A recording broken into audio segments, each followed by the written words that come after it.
VPLP, au départ, c'est un simple sigle, celui de Van Peteghem Loriot-Prévost, rassemblant les patronymes des deux fondateurs qui lancent leur cabinet, pas encore trentenaire, en 1983. 4 décennies plus tard, c'est l'une des plus grosses agences d'architecture navale, forte de 40 salariés, architectes, ingénieurs, designers.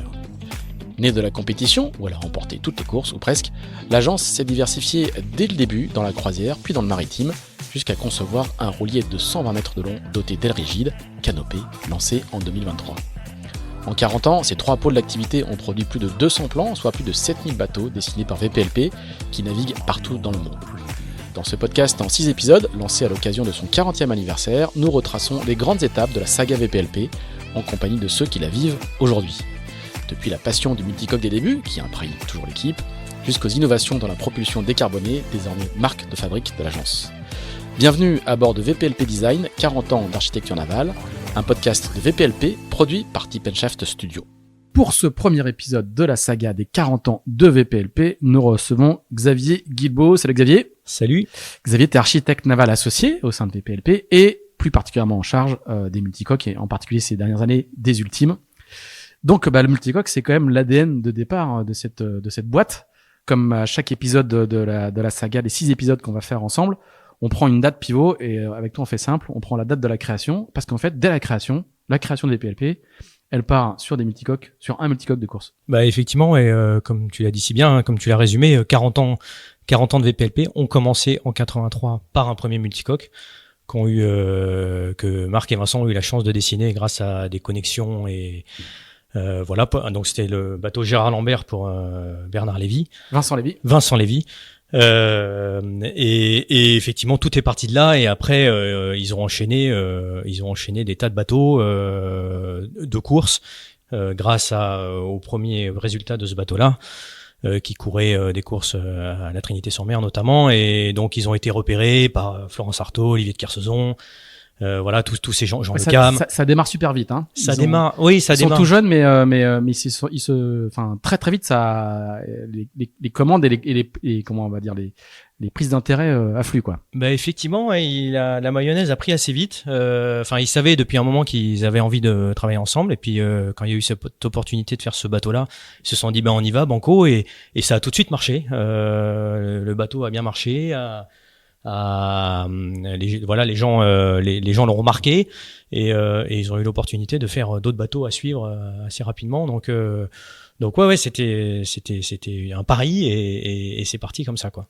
C'est il y a notamment Olivier de Kersauzon, qui à l'époque est déjà un cadre et qui s'adresse aux petits jeunes pour faire plein. Il va y avoir plusieurs multicoques comme ça, et puis surtout ce qui va vraiment asseoir la réputation de VPLP, c'est la saga des Ormas. Et à la grande époque, les années 90-2000. Est-ce que tu peux nous en parler un petit peu, parce que c'est vraiment c'est le deuxième âge d'or des multicoques. Il y a eu un premier âge d'or avec les grands catamarans au début des années 80. Et là, c'est quoi? C'est le deuxième âge d'or des multicoques? Oui, je dirais ça. Ouais, c'est effectivement. Alors, c'est à la fin des années 80. Après, effectivement, en 82, 86, il y a eu des routes du Rhum avec des grands multicoques, des grands catamarans notamment. Et puis là, en 90, ça avait commencé en 86 et en 90, il y a eu la découverte, la victoire de Florence Artaud sur un trimaran VPLP, Pierre Premier, le groupe Pierre Premier, et ça a été un peu la révélation au grand public, on va dire, de ce duo assez qui est devenu en vogue par la suite. Et parce que derrière la vague médiatique de la première victoire d'une femme dans une course au large, pour vous, VPLP, c'est un moment charnière, parce que c'est la première victoire dans la route du Rhum, quoi. Effectivement, c'est la première victoire dans la route du Rhum, et je crois que la première victoire aussi dans course tout court, dans une course en tout cas importante, avec une telle renommée. Donc ça a été, alors même si ça n'a pas été toujours facile, mais disons que ça a ouvert quelques portes par la suite. Et alors il n'y avait pas que ce bateau-là en 90, il y avait aussi le bateau de Laurent Bourgnon, qui a fini 3e si je dis pas de bêtises, et qui a évolué beaucoup par la suite, qu'on a transformé, on a refait des flotteurs, des bras, le bateau a beaucoup évolué et a continué et a eu une longue vie derrière, puisqu'il gagne en 94 et en 98, donc toujours sur la même base. Donc et c'était une évolution, ce bateau-là, c'était une évolution du bateau de Florence Artaud. Donc ça, c'est un peu voilà les débuts de la classe Orma. La classe Orma s'organisait un petit peu, se professionnalisait un petit peu à ce moment-là. Et puis il y a eu une deuxième grosse période, c'est à partir des années 2000, où là il y a eu un peu explosion de la flotte. Toi, t'arrives en quelle année chez VPLP? Moi, j'arrive en 2000. 2000, donc juste un bon moment. Voilà, juste ouais exactement. C'était un peu, on était en plein essor là. Il y avait au moins 3 ou 4 bateaux, 3 ou 4 Zorma à faire à ce moment-là. Ah oui, en même temps. En même temps, ou à peu de choses près pour la Route du Rhum 2002. C'était en préparation de la Route du Rhum 2002, donc il y avait Foncia, groupe Sodebo, Géant, Belgacom. Voilà, c'était un peu la fournée 2002. Avec des morceaux en commun, la réutilisation de certains moules. Je me souviens notamment de Géant qui avait été construit en très peu de temps, en un temps record, en 6 ou 7 mois, avec un assemblage de pulses, de pièces à droite à gauche. Oui, ça se faisait beaucoup. On reprenait les moules de flotteurs, les moules de coque, les moules de bras, et on matchait un peu tout, quoi. Ouais, tout à fait. C'était encore assez un peu plus agricole qu'aujourd'hui, on va dire, et puis un peu plus bricole, quoi. Et c'est vrai que oui, on réutilisait des moules un peu à droite à gauche. C'était des projets aussi un peu opportunistes, avec des coûts plus maîtrisés. Voilà. Et puis il a fallu construire surtout beaucoup de bateaux en peu de temps, donc il a fallu être un peu ingénieux à l'époque et un peu malin pour arriver à faire tout ça, quoi. Et quel souvenir tu gardes de toi, petit jeune qui arrive chez VPLP, quel souvenir tu gardes de l'effervescence de ces années-là? C'est-à-dire que vous travailliez jour et nuit, il fallait aller vite, il fallait innover tout le temps. C'était quoi l'ambiance dans une boîte qui concevait des multicoques à l'époque? C'était comme tu dis, en fait moi ces bateaux-là ils m'ont toujours fait rêver depuis que je suis tout petit, depuis sur les arrivées de Route du Rhum, j'y étais depuis que je sais marcher, je pense. Et je me souviens quand j'étais en Angleterre à faire mes études en 98, là où il y a la deuxième victoire de Laurent Bourgnon, j'étais venu à Saint-Malo au départ, avait suivi la course évidemment, et c'est l'année où on fait 1, 2, 3, je crois. VPLP fait le podium complet, donc ça c'était un peu la consécration. Et quand j'arrive en 2000, alors il faut savoir, j'ai commencé au bureau de Paris moi avec Marc, pas tout de suite sur les bateaux de course, mais je suivais ça évidemment de très près. Il y avait une émulation avec ces 4 projets en même temps, comme je disais. Il y avait 6 personnes au bureau qui bossaient à temps plein sur ces projets-là, et on était excités comme tout. Ouais. Et même le bureau de Paris qui était plus croisière, on suivait énormément ces projets-là. On allait sur les départs de course, sur les grands prix, et on vivait vraiment les projets tous ensemble, quoi. Et c'était quoi? Est-ce que tu peux nous expliquer ce que c'était la VPLP Stotch en matière de multicoque, et pourquoi tout le monde venait vous voir à ce moment-là? C'est une bonne question. C'est vrai qu'on avait la cote. Alors on n'était pas tout seul. On se bagarrait. Il y avait Nigel Irons, il y avait Marc Lombard. Voilà, exactement, pour ne citer que. Et effectivement, la bagarre était rude. Mine de rien, en 2002 notamment, on avait beaucoup de bateaux, mais Nigel en avait aussi un certain nombre. Et même si on a réussi à gagner depuis 90 toutes les routes du Rhum jusqu'à 2018, pas la dernière, mais il y avait un bon partage en fait. C'est vrai que nos bateaux ils marchaient assez bien au portant notamment, et on gagnait souvent donc on a gagné toutes les routes du Rhum dans ces années-là, et on gagnait moins les Ostars. Et Nigel faisait des bateaux plus typés prêts. En anglais, quoi. Et voilà, exactement. Donc c'était une bonne répartition des rôles. Et non, il y avait une belle bagarre sur les grands prix. C'est pareil, il y avait toujours, c'était ou l'un ou l'autre. Enfin, c'était jamais. Certes, on a été dans une bonne dynamique à ce moment-là, mais on n'était pas les seuls, quoi. Cet âge d'or, il connaît un coup d'arrêt assez brutal avec justement la fameuse Route du Rhum 2002 qui est le sommet de la courbe, et qui est aussi celui qui va probablement signer la fin de la classe, puisqu'il y aura que 3 bateaux sur 18 au départ, il y aura que 3 bateaux à l'arrivée. Comment t'as vécu cette même période, toi, à ce moment-là? Effectivement, c'était pas simple, hein. On s'est posé plein de questions, évidemment. 2002, ça a été assez terrible à vivre comme période. Ce qui est assez chouette de tout ça, c'est qu'il est ressorti une formidable entraide et partage entre les différents intervenants, entre les coureurs, les architectes, les calculateurs. On s'est tous mis autour de la table, et essayer de remettre tout à plat pour comprendre ce qui s'était passé, parce que c'était quand même un peu l'hécatombe. Il y a eu une énorme tempête, il faut quand même rappeler. Oui, non, mais c'est clair, les conditions météo étaient pas très raisonnables, objectivement. Je pense que si le départ avait été donné aujourd'hui, c'est pas sûr que ça partirait. Voilà, c'est pas sûr que ça partirait. Mais bon, c'était comme ça à l'époque et effectivement, voilà, il y a finalement le géant qui gagne avec Michel Desjoyaux. Finalement, c'est un bateau qui s'est arrêté 2 fois. Exactement. Et qui a été raisonnable, qui a su peut-être un peu mieux gérer sa course par rapport aux autres. Et en tout cas, c'était pas le bateau le plus rapide sur le papier. Mais voilà. Mais donc oui, un peu dur. Il y a eu un dernier bateau après cette période-là. Il y a quand même eu Groupama qui a refait un deuxième bateau. Il y a eu Groupama 2 qui est sorti en 2004, qui était un bateau un peu plus orienté Grand Prix, donc il gagnait absolument tout sur les Grands Prix.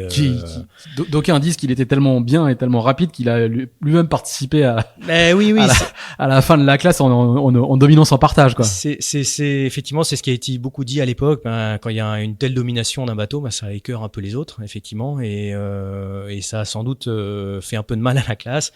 Il y a eu une autre course un peu pénible, la Jacques Vabre en 2005.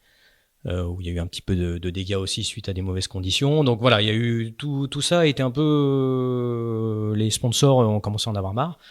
Les coureurs se sont posés pas mal de questions. On s'est dit qu'on avait peut-être tous été un peu loin dans la performance et l'optimisation de ces bateaux-là et peut-être pas assez pensé à l'aspect maritime et hauturier, quoi. Et en même temps, ça a été une période formidable de recherche et développement et d'innovation. C'est-à-dire que une partie encore aujourd'hui des bateaux des multi VPP qui naviguent sont les héritiers directement de cette période-là. Tout à fait. Oui, non, il y a eu énormément de développement. On avait, enfin, c'était formidable hein, comme période. On travaillait avec des tas de spécialistes qui bossaient. À l'époque, on faisait pas, on internalisait pas tout. On bossait beaucoup avec voilà des spécialistes en structure, avec Hervé Deveau notamment, avec Mick Karmarek et Giorgio Provinciali qui bossaient sur des projets de la coupe. Donc, on se nourrissait de tout ça. Et oui, c'était formidable. Donc il y a eu l'arrivée des foils sur ces bateaux-là, les mâts basculants, les dérivats trimeurs. Enfin, on innovait un peu dans tous les sens. Et effectivement, on retrouve une bonne partie de ces innovations Alors, on l'a retrouvé sur les gros bateaux. On en parlera un peu plus tard sur les gros bateaux de record et puis sur les ultimes aujourd'hui. Donc ça a été disons que oui, cette classe-là a fini par mourir d'elle-même, mais elle a rebondi sur autre chose. Mais elle a servi à quelque chose. Elle a servi à quelque chose. Ouais. Est-ce que à quel moment arrivent ce qu'on appelle à l'époque les multi 50 et qui sont aujourd'hui les Ocean 50, qui sont pour le coup, peut-être c'est un peu réducteur, mais qui sont des ormas en miniature, hein, peut-être un peu plus raisonnables, mais qui ont un ADN bien partagé, quoi. Ah oui, tout à fait. Alors cette classe-là, elle a été un peu plus longue à se mettre en place et c'est un peu cherché, je pense au début entre les Figaro et il n'existait pas grand-chose en fait. Il n'y avait pas les classes 40 à l'époque, donc c'était vraiment entre les Figaro et les Orma. Il y avait un certain nombre de coureurs qui étaient attirés par ces bateaux-là, mais avec des budgets bien plus faibles, bien plus maîtrisés. Et donc, alors c'était un peu les balbutiements au début. On prenait c'était souvent des bateaux un peu bricolés dans les garages, ou des vieux Orma transformés, ou un assemblage de parties de bateaux. Et puis la classe, c'est un petit peu organisé, c'est un peu professionnalisé dans les années milieu de 2000, je dirais. Voilà, avec l'arrivée de Francky Vescoffier, qui a mis qui a essayé de mettre un peu de liant dans tout ça et d'organiser un peu les choses. Et effectivement, ouais, c'était des Orma en miniature, en petit. Mais avec un budget un peu maîtrisé, donc typiquement on avait interdit l'utilisation du carbone pour les bordées. Alors il y avait des renforts en carbone quand même, enfin il existe toujours des renforts en carbone sur ces bateaux-là, mais les bordées, les nominaux sont en verre, en fibre de verre. Et puis à l'époque, il y avait donc pas de mât basculant, pas de foil, c'était des bateaux assez simples, quoi. On appelait ça un peu des mobilettes. Et puis voilà, avec des efforts maîtrisés qui se géraient avec une petite équipe. Et vous en avez fait et beaucoup, on en a fait un certain nombre, 4 ou 5 de mémoire, 6 pardon, dont 5 qui naviguent toujours aujourd'hui, qui ont été un peu modifiés, qui ont évolué et tout ça. Mais le droit de mettre des foils, on sait. Voilà, alors les foils sont arrivés après, il y a une dizaine d'années, pour faire justement évoluer les bateaux. Et puis petit à petit, la classe est professionnalisée. Je disais, il y a eu un nombre limité de bateaux dans la classe et les vieux bateaux ont été un peu sortis pour homogénéiser un peu les performances de la classe. Et aujourd'hui, ça marche ça marche très très bien parce qu'il y a 10 bateaux qui ont à peu près le même niveau. Il y a jamais le même bateau qui gagne un Grand Prix ou une Transat, donc ça prouve que voilà. Et puis les niveaux de perf des bateaux ont énormément progressé. Oui, l'arrivée des peuvent marcher à 35-40 nœuds, quoi. Oui, oui, tout à fait. Ils atteignent la vitesse des Orma en fait il y a 20 ans, quoi. C'est marrant. Donc non, c'est des petites machines qui marchent bien et qui ont encore une belle vie devant eux. Alors au milieu de cette saga, il y a quand même deux bateaux. On va commencer par le premier. Il y a deux bateaux qui marquent l'histoire de l'agence. Le premier, c'est un bateau qui est pas très bien né, qui commence par tout casser, avant de tout casser au sens figuré du terme. C'est Groupama 3. Est-ce que tu peux nous parler un peu de la genèse de ce bateau-là qui a une carrière incroyable, quoi. Bah oui, c'est clair. Groupama 3, c'est un bateau. Si on nous avait dit ça quand on était en train de dessiner, faire les premiers dessins du bateau, je pense qu'on aurait. Il y a presque 20 ans, hein. C'est 2006, c'était le 2006, début de la conception. 2006 mise à l'eau. Conception, donc, on a commencé en 2004. Voilà. Donc c'était juste il y a 20 ans. Ouais, il y a 20 ans exactement, dans la foulée de Groupama 2, vraiment. Je pense que Groupama et Franck Camas voyaient déjà à l'époque la fin des Orma et commençaient à imaginer la suite. Franck avait très envie d'aller titiller des records un peu plus autour de la planète et le trophée Jules Verne notamment. Et donc, alors c'était l'époque où il y avait les grands katas de Multiplace, de Gilles Ollier, les Orange 2, tout ça. Il y avait déjà eu The Race à l'époque. Et on s'est dit, qu'est-ce en fait, on aimerait bien faire le plus petit des grands bateaux, donc dans une taille raisonnable, mais qui puisse aller battre les gros katas qui étaient longs et plutôt lourds. C'est moi qui le dis. Et donc c'est ça le cahier des charges en fait. C'est ça le cahier des charges. C'est faire plus petit et plus léger, mais plus rapide. Exactement. Okay. Exactement. Et en fait, on a été chercher la puissance par la largeur. D'où la plateforme de trimaran qui est devenue assez évidente par la largeur et non par la masse, quoi. Donc c'était vraiment une extrapolation d'un Orma, de Groupama 2, avec un petit peu moins d'artifice, un petit peu qu'on avait testé en Orma, notamment la première version du bateau est sortie sans mât basculant. On avait simplifié quelques paramètres pour le rendre plus robuste au large, on va dire. Enfin voilà, prendre un peu moins de risques. Et le bateau sort en 2006. Alors effectivement, début de carrière un petit peu dur, un petit peu difficile. On a eu quelques petits comme c'est déjà arrivé sur des bateaux sur des prototypes de course au large, quelques débuts un peu difficiles en structure notamment, et notamment on s'en souvient tous, je pense en 2008. Ce bateau qui tentait le trophée Jules Verne et qui se retourne au large de la Nouvelle-Zélande. Heureusement, pas très loin. Voilà. Heureusement pas très loin. Donc le bateau est récupéré, rapatrié en Europe, rapatrié chez Multiplace à côté à Vannes. Et le sponsor génial nous autorise à reconstruire le bateau et à repartir en essayant de comprendre évidemment ce qui s'était passé et puis en se nourrissant de ça. Et ça, alors ce bateau-là, c'est l'héritier des Orma. Donc on a dit tout à l'heure qu'ils avaient quand même l'ADN des Orma a imprégné une bonne partie de vos travaux en multicoque ensuite. Et est-ce que c'est aussi lui, par contre, c'est le papa des futurs ultimes? Est-ce que c'est ce bateau, il est un peu charnière au final? Oui, il est complètement charnière. Alors au départ, il a vraiment été conçu pour faire de l'équipage. Donc il bat le trophée Jules Verne début 2010 avec Franck Camas et donc un équipage de 10 personnes. À la deuxième ou troisième tentative. Et puis dans la foulée, il a une idée un peu folle, faut le dire. C'est de tenter de faire la route du Rhum 2010, donc dans la foulée du Jules Verne, en solitaire donc, sur ce bateau-là. Et ça, c'était, je pense qu'au début, tout le monde le prenait un peu pour un fou. Nous-mêmes, on était... Vous compris ? Oui, c'est-à-dire qu'on avait envie d'y croire, mais on se disait quand même que c'était osé, c'était culotté et qu'il allait falloir gérer la puissance de ce bateau-là en solitaire. Donc alors on a quand même adapté le bateau au solitaire, on a conçu un mât plus petit, 6 mètres plus petit, pour réduire un peu la puissance et les efforts à maîtriser par un bonhomme. Mais sinon c'était la même plateforme, voilà. Et donc en fait le bateau était très sain. Finalement, parce qu'il avait un centre d'effort très très bas, une réserve de stabilité par sa largeur et voilà. Et donc le bateau allait vite, facilement, sans risque de chavirer par le côté ou même en chapeautant par l'avant. Donc il s'est avéré que le bateau a fini sa route du Rhum. On se souvient tous, je pense, de cette image de Franck Camas à l'arrivée, tout petit à l'avant, sur le balcon, et tout le monde, je pense que personne n'en revenait. Et en fait, il a prouvé que c'était possible, quoi. Et donc, on s'est dit, à la suite de ça, on s'est dit, mais oui, mais c'est génial, ces bateaux-là, ils sont en maîtrisant certains paramètres, on peut, et en les imaginant tout de suite pour faire du solitaire, on peut en faire des bateaux géniaux pour faire du solitaire.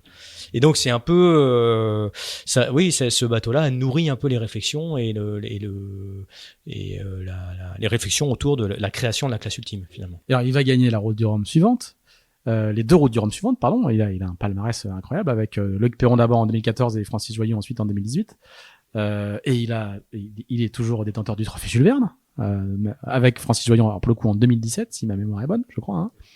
Donc le seul record qu'il a plus et qu'il a pas, c'est le record du Tour du Monde en solitaire, qui lui est l'apanage de François Gabard avec un bateau VPLP à nouveau. Qui est probablement pour le coup, c'est le petit frère de Groupama 3. Je sais pas si on peut dire ça. C'est M101, son nom de code. M100 de son nom de code. M100, pardon, oui. Ouais, si, c'est le petit frère, si ce n'est que c'est le premier bateau, conçu vraiment depuis le début comme un bateau de solitaire. Comme un bateau solitaire. Voilà. Donc, en fait, on a, effectivement, Groupama 3 était une très bonne base, mais on a pris tous les points forts de Groupama 3 et on les a adaptés à du solitaire. Donc en réduisant les efforts, en faisant un bateau avec. Alors en plus c'était le début le début des foils. Alors on était encore un petit peu frileux sur le vol au large à ce moment-là, mais on sentait que c'était en train de venir, que vraiment on avait envie d'avancer un peu étape par étape, valider d'abord la plateforme et ensuite la faire évoluer. Et donc on a mis quand même des appendices porteurs plus importants que ce qu'il y avait sur Groupama 3, des plans porteurs sur les safrans, et puis vraiment le bateau adapté en termes de moment de redressement et d'effort et donc de capacité du marin à pouvoir gérer son bateau, plus adapté qu'un bateau d'équipage. Et François Gabard va pulvériser le record en 45 jours. En 42 jours, si je puis me permettre. 42 jours, pardon. Ouais. Pardon, 42 jours. Je crois que c'était le Jules Verne en 42 jours, mais je m'en mêle un peu. Le Jules Verne en 40 jours, 40 jours. 40 jours, non, t'as raison, pardon, 40, pardon, ouais. autant pour moi. Je voudrais qu'on fasse un tout petit flashback, parce qu'il y a un autre bateau, légendaire, dans la saga des multicoques de VPLP, c'est, Bank Pop 5, qui au final n'est pas tellement plus vieux, que Groupama 3. Il a quelques années de plus, il a 2 ans de plus. Ouais. Mais par contre, il fait 40 mètres, lui, c'est le mastodonte qui va décrocher d'autres records, dont le Jules Verne, avant de se le refaire piquer par Groupama 3. Comment un projet comme celui-là arrive à ce moment-là dans l'agence et le cahier des charges, c'est ça, c'est faire le plus grand trimaran du monde qui doit battre tous les records. Comment ça arrive chez vous un projet comme ça? Donc c'est Bank Pop 5. Bank Pop 5, ouais, le maxi Bank Pop qui est aujourd'hui Spindrift ou Sail of Change. Sails of Change, ouais. Sails of Change. Alors pour le coup, il arrive 2 ans après Groupama 3. La conception démarre juste peu de temps après la mise à l'eau de Groupama 3. Et à la différence de Groupama 3, la Banque Populaire avait décidé d'organiser un concours, qui est un concours d'architectes, auquel on a répondu, ainsi que Nigel Irons et une troisième personne, et Gilles Ollier, pardon. Donc on a répondu à cet appel d'offres, à ce concours, et qu'on a gagné, fort heureusement. Et en fait, l'idée, nous on s'est vraiment basé sur l'expérience Groupama 3, alors qu'il n'y avait pas beaucoup navigué au moment où on présente le concours, mais la formule vraiment auquel on croyait beaucoup.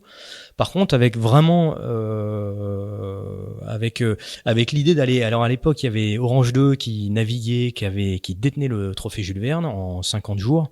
Et donc, encore un cran plus loin que Groupama 3, on a voulu aller chercher, on s'est dit, on va chercher, autant Groupama 3 c'était le plus petit des grands bateaux, maintenant on s'est dit, tant qu'à faire, on va aller chercher encore plus de puissance, un bateau plus grand pour passer dans des mers plus fortes, et pourquoi pas réussir à réduire la route autour de l'Antarctique, à couper le fromage, et aller chercher des mers plus fortes, plus de vent. Là où Groupama 3, on avait un peu ciblé un type de mer et de vent maxi de laquelle il fallait pas aller. En gros, une latitude, et là vous pouviez aller plus bas, quoi. Et là, on se disait, on pouvait aller plus bas avec un bateau qui passait mieux, et il s'avère que le bateau a eu une vie assez riche, assez longue, mais tous les gens qu'on naviguait à l'époque, il y avait pas mal de gens qui passaient de l'un à l'autre. Et tous les gens notamment qui ont fait des tours du monde sur les 2 bateaux, disent tous que le passage dans la mer de Banque Populaire 5 était bien plus confortable et sécurisant, on va dire, et on pouvait vraiment pousser le bateau plus loin dans ses retranchements, dans les vents forts et dans la mer surtout. Et les 40 mètres, ils sont dans le cahier des charges ou c'est vous qui proposez cette longueur-là? Alors je vais sortir une anecdote, mais qui est non je plaisanterie mise à part. Enfin en fait c'était les 40 ans de Pascal Bidégory et je sais pas si ça a été le skipper de l'époque, voilà. Et donc là c'est venu un peu dans la discussion. On voulait faire un grand bateau. Est-ce que on savait que Gilles Ollier voulait proposer un 37, 38 mètres. Donc on était dans les gammes entre 38 et 42 mètres. Et puis on est tombé sur le chiffre rond de 40 mètres qui plaisait bien à Pascal en plus. Ça claque bien. Voilà. Et c'était un chiffre rond, mais objectivement, enfin le bateau aurait pu faire 39 mètres, il aurait les mêmes performances. Il a été un peu raccourci depuis. Et alors depuis on a raccourci effectivement avec Spindrift, on a raccourci la coque centrale de 3 mètres. Pour gagner de la masse et le bateau depuis a pas mal évolué aussi avec un mât plus petit, donc il y avait plus la nécessité d'aller chercher, d'exploiter les 40 mètres de coque centrale pour aller chercher des cadennes de voile d'avant si loin devant, quoi. Donc voilà. Alors on va repartir en avant parce que là pour l'instant effectivement tout ça on voit l'affiliation, les Orma, Groupama 3, Banque Pop 5. On a parlé très rapidement de Massif qui lui est une nouvelle génération et qui préfigure les futurs ultimes. L'un de vos tout derniers bateaux, c'est SVR Lazartigue, qui pour le coup est tellement plus fin, tellement plus aérien, tellement différent qu'on voit que l'affiliation est un peu moins évidente, en tout cas de visu. On imagine que pour vous elle existe, mais nous d'extérieur elle est différente. Et surtout, il y a ce qui les différencie notamment de Massif en V1, il y a le vol au large. Est-ce que tu peux nous raconter comment le moment où vous vous êtes dit, mais en fait, même dans le Grand Sud, on va pouvoir faire voler des bateaux. Ce qui paraît, sur le papier, complètement fou, quoi. Ouais, c'est complètement fou. Et d'ailleurs, ils ont toujours pas réussi, en fait. Ils ont toujours pas réussi sur le Jules Verne. On l'a enfin vu l'hiver dernier sur l'Arkea Ultimate Challenge, là, où ces bateaux-là ont fait pour la première fois un tour du monde complet. Alors, certains se sont arrêtés quand même, et puis il y a eu un peu de casse, mais en tout cas, ils ont réussi à faire le tour du monde. Et alors, ils sont évidemment pas en mode volant 100% du temps, mais même s'ils arrivent à voler ne serait-ce que 20 ou 25% du temps, c'est du gain. Il y a une telle différence de vitesse à partir du moment où on arrive à s'affranchir de la traînée des coques que même 15 ou 20% ça vaut le coup, quoi. Mais à quel moment vous vous êtes dit en fait on va réussir à les faire voler au large? C'est quoi? C'est les skippers qui vous disent si faut tenter? C'est vous qui dites maintenant avec tout le travail qu'on a fait, on peut le faire? En fait, je pense que ça s'est fait en plusieurs étapes. Oui, les skippers y croyaient beaucoup, enfin notamment dans les discussions qu'on avait avec François, il sentait que lui aussi que c'était l'avenir et qu'il fallait y aller et qu'il était plutôt à pousser pour ça. Après, encore une fois, on a été étape par étape parce que pour valider un certain nombre de choses, pour valider la plateforme. Et quand en fait il fait son tour en 2017, mine de rien, il ne vole pas, certes, mais on arrive quand même à faire voler le flotteur. Donc on avait quand même des foils suffisamment grands et des petits plans porteurs sur les safrans derrière. Et on arrivait à faire voler le flotteur. Et en fait le bateau il était en équilibre sur sa coque centrale. Et avec les vitesses qu'on connaît, ce record qui tient toujours, le record des 24 heures en solitaire qui tient toujours aussi. Et on s'est dit, finalement aujourd'hui là le seul frein c'est la coque centrale. Alors au large, on est assez content, cette coque centrale, elle nous aide un peu à stabiliser le vol et à faire que notamment en roulis, c'est-à-dire quand le bateau prend des coups de gîte ou de contre-gîte, il s'appuie sur sa coque centrale et récupère du volume et permet de rester en contrôle. Mais à un moment, on s'est dit, c'est quand même, ça reste le dernier frein qui nous reste, c'est cette coque centrale et on a envie de la sortir de l'eau. Donc, le seul moyen de la sortir de l'eau, c'est de faire des foils plus grands pour pouvoir voler plus haut parce qu'il faut quand même sortir tout ce volume de coque centrale et puis mettre un stabilisateur sous la coque centrale. Et en fait, donc ça on imaginait un peu ça en 2017. Il s'avère que Gitana est sorti à ce moment-là aussi. Eux ont vu le vol au large d'emblée, quoi. D'emblée, exactement. Ils ont eu cette vision sans doute avant la nôtre, ou en tout cas ils ont été plus ambitieux au moment de sortir leur bateau tout de suite en mode volant. C'était juste après la Coupe de San Francisco aussi, 2013, donc c'est toute cette époque où il y a vraiment, on sentait bien que tout le monde, c'était les balbutiements, mais tout le monde avait envie d'y aller, avec plus ou moins d'audace et de prudence. Et quand Gitana est sorti et qu'on l'a vu voler au large, j'ai dit mais bien sûr, c'était ce qu'on imaginait, mais pas tout de suite. Alors ça a pris un peu de temps, même chez Gitana, ils ont mis, ils ont eu leur petit souci de genèse aussi de leur côté. Mais voilà, assez vite, en même temps, nous, on concevait Banque Populaire 9. Donc, c'est pareil, une évolution de Massif, mais on allait encore un peu plus loin. On faisait évoluer Massif en V2 avec des foils plus grands, un plan porteur sous la dérive. Donc, tout ça, c'est un peu en même temps. Et c'est vrai qu'aujourd'hui, ça paraît une évidence. Il s'est passé. C'est dire à quel point les mentalités évoluent vite quand même. Mais oui. Je pense dans la tête des skippers aussi, dans la vôtre aussi. Dans la nôtre aussi, bien sûr. Dans la nôtre, c'est sûr. Je pense qu'il y a eu un petit coup un rappel à l'ordre, on va dire, en 2010, sur la route du Rhum 2018, où il y a eu un peu de casse. C'est pareil, on a perdu un bateau quand même, donc il y a eu encore Banque Pop 9 justement. Banque Pop 9, voilà. Donc encore une fois, on sait ce qui est bien dans ce milieu, c'est qu'on est concurrents sur l'eau, et tant que ça touche à la performance, c'est clair que les équipes sont assez féroces entre elles. Par contre, dès que ça touche à la sécurité des marins ou à la fiabilité des bateaux, les gens se parlent. Et donc à la suite de cette route du Rhum, on a quand même un peu tout remis à plat entre les différents cabinets et équipes pour essayer que ce genre de phénomène, c'est dans l'intérêt de tout le monde, ne se reproduise plus. Et que les sponsors aient envie de continuer à mettre de l'argent dans ces bateaux-là, et je pense qu'on peut dire aujourd'hui qu'on est arrivé un peu à maturité de ces bateaux-là, parce ils ont encore une fois l'hiver dernier, ils ont réussi à faire le tour du monde sans s'arrêter, et les bateaux ont progressé énormément en performance, mais sont plus fiables également, quoi. Bon, j'imagine que tu vas regarder le trophée Jules Verne avec beaucoup d'attention cet hiver. Tu vas être connecté H24. Ben oui, on attend ça depuis un petit moment. S'il y a une fenêtre. S'il y a une fenêtre, ils risquent de partir ensemble. Donc ça va être un peu stressant, je pense, pour tout le monde, et pour eux et pour nous. Effectivement, il y a 3 bateaux qui sont en stand-by à partir de début novembre. Dont SVR Lazartigue. Voilà, on va suivre évidemment avec beaucoup d'intérêt sa progression, et surtout que c'est une équipe qui a très envie d'y aller, qui a très envie d'y retourner et de faire un résultat, parce que c'est vrai qu'il y a eu la déception de l'hiver dernier avec l'abandon de Tom Laperche suite à la rencontre avec un OFNI, et donc là le bateau a passé 7 mois en chantier, a été entièrement revu, réparé, renforcé. Il y a une grosse envie, le bateau il l'a montré sur toutes ses dernières courses, a des capacités assez non négligeables. Il fait un peu peur à la concurrence, et en équipage, on a hâte de voir ce que ça va donner, ce qu'ils vont être capables de sortir de cette machine. Et puis après, il y a toujours le facteur chance, météo, ça qu'on maîtrise pas, qu'ils maîtrisent pas, et c'est la même chose pour tout le monde. Donc on verra, on en reparle en janvier. Avec plaisir. Bon, je te souhaite des nuits blanches à suivre sur la Carto, les perfs de SVR. Merci Gavé. Merci Pierre-Yves. À bientôt. Merci d'avoir écouté cet épisode de VPLP Design 40 ans d'architecture navale. Si vous souhaitez en savoir plus sur l'agence et sur ses projets, toutes les infos sont sur vplp.fr. N'hésitez pas à vous abonner à la newsletter et à la page LinkedIn de VPLP pour suivre son actu.